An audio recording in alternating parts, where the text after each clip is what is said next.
የጌታ ጸጋና ሰላም ይብዛላችሁ። እንዴት አደራችሁ? ሁሉ ሰላም ነው? ከኔ ጋራ ከጌታ ምሕረትና ቸርነት የተነሳ ሁሉ ሰላም ነው። ጌታ ስሙ ለዘላለም ይባረክ። በጌታ እርዳታ የሐዋርያው የጳውሎስ መልእክት ወደ ሮሚ ሰዎች ምዕራፍ 1 ላይ ደርሰናል። ጌታ ስሙ ለዘላለም ይባረክ።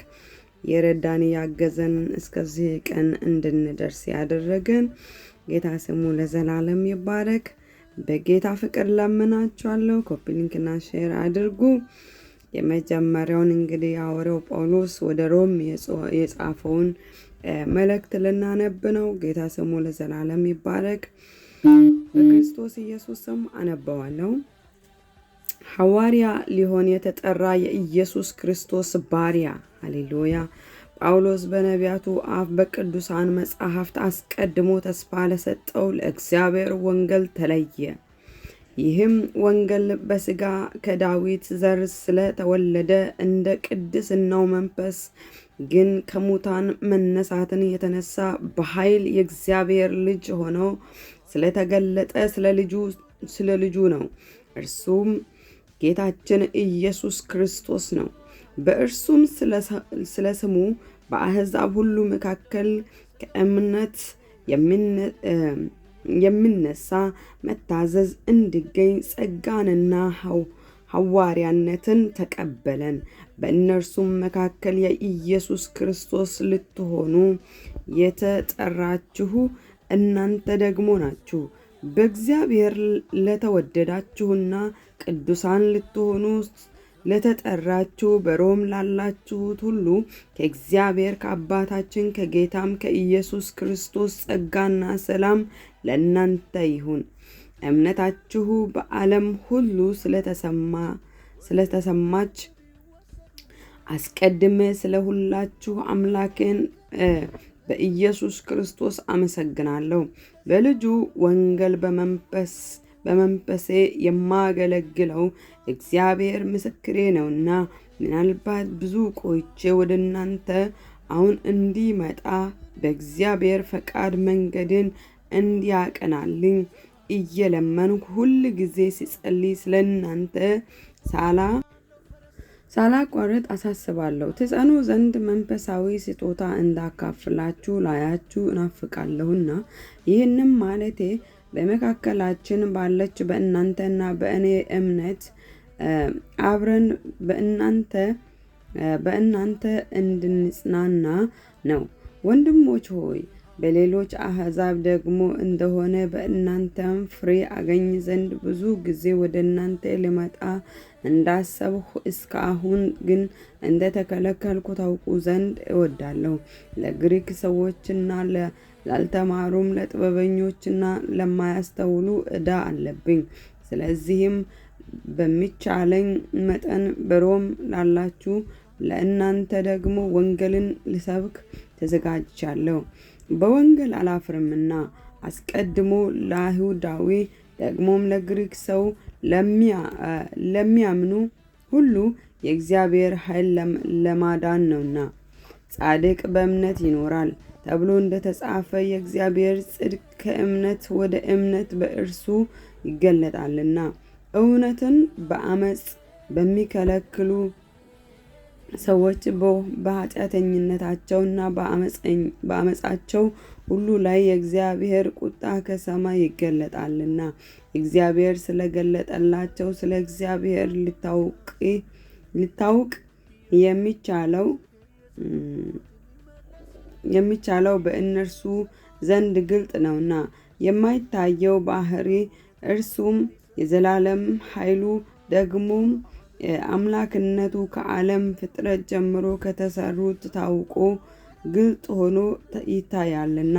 ስለዚህም እግዚአብሔርን እያወቁ እንደ እግዚአብሔርነቱ መጠን ስላላከበሩትና ስላላመሰገኑት የሚያመካኙትን አጡ። ነገር ግን በሐሳባቸው ከንቱ ሆኑ። የማያስተውለውም ልባቸው ጨለመ። ጥበበኞች ነን ስሉ ደንቆሮች ሆኑ። የማይጠፋውንም የእግዚአብሔርን ክብር በሚጠፋ ሰውና በወፎች 4 እግር ባላቸውም በሚንቀሳቀሱትም መልክ መስለው ለወጡ። ስለዚህ እርስ በርሳቸው ሥጋቸውን ሊያዋርዱ እግዚአብሔር በልባቸው ፍትወት ወደ ርኩስነት አሳልፎ ሰጣቸው። ይህም የእግዚአብሔርን እውነት በውሸት ስለለወጡ በፈጣሪም ፈንታ የተፈጠረውን ስላመለኩና ስላገለገሉ ነው። እርሱም ለዘላለም የተባረከ ነው። አሜን። ስለዚህ እግዚአብሔር ለሚያስነውር ምኞት አሳልፎ ሰጣቸው። ሴቶቻቸውም ለባህሪያቸው የሚገባውን ሥራ ለባህሪያቸው በማይገባ ለወጡ። እንዲሁም ወንዶች ደግሞ ለባህሪያቸው የሚገባውን ሴቶችን መገናኘት ትቶ እርስ በርሳቸው በፍትወታቸው ተቃጠሉ። ወንዶችም በወንዶች ነውር አደረጉ። በስህተታቸው የሚገባውን ብድራት በራሳቸው ተቀበሉ። እግዚአብሔርን ለማወቅ ባልወደዱት መጠን እግዚአብሔር የማይገባውን ያደርጉ ዘንድ ለማይረባ አእምሮ አሳልፎ ሰጣቸው። አመፅ ሁሉ፣ ግፍ፣ መመኘት፣ ክፋት ሞላባቸው። ቅናትን፣ ነፍስ መግደልን፣ ክርክርን፣ ተንኮልን፣ ክፉ ጠባይን ተሞሉ። የሚያንሾካሹኩ ሐሜተኞች፣ አምላክን የሚጠሉ፣ የሚያንገላቱ፣ ትዕቢተኞች፣ ትምክህተኞች፣ ክፋትን የሚፈላልጉ፣ ለወላጆቻቸው የማይታዘዙ፣ የማያስተውሉ፣ ውል የሚያፈርሱ፣ ፍቅር የሌላቸው፣ ምሕረት ያጡ ናቸው። እንደነዚህ ለሚያደርጉት ሞት ይገባቸዋል የሚለውን የእግዚአብሔርን ሕግ ያወቁ እነዚህን ከሚያደርጉ ጋር ይስማማሉ እንጂ አድራጊዎች ብቻ አይደሉም ይላል።